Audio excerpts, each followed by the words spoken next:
નમસ્કાર ખેડૂત ભાઈઓ, આપણે ગાય આધારિત પ્રાકૃતિક બટાકાનું વાવેતર કર્યું હતું. અમારા ગામના RSSના રાણાભાઈ આવ્યા છે. તેમના પાસે આપણે જાણીએ કે રાણાભાઈ કેવું તમને અમારી સજીવન ખેતી લાગે છે.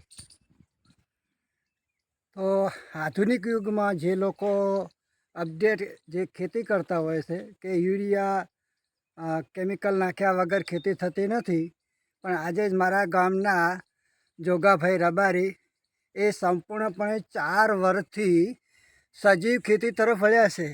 એમણે જે 2 પ્લોટ બનાવ્યા છે, રજકાના, મકાઈના ને ઘઉંના, અને આજે બટાકાના પ્લોટ છે, એ આજે સંપૂર્ણપણે સ્વસ્થ છોડ ઊભા છે અને એકદમ વિકસિત થયા છે. તો જે આપણે આ સજીવ ખેતી કરીએ એનું પરિણામ મહેનતથી જ મળે છે, અને આ મહેનત કરવાથી આજે સંપૂર્ણપણે એમના સારા એવા વિકસિત આ ખેતરમાં જોવા મળ્યા. અને એકદમ છોડ કેવો દેખાય છે. થોડા દિવસોની 40 દિવસની આ મહેનત છે આ બટાકામાં.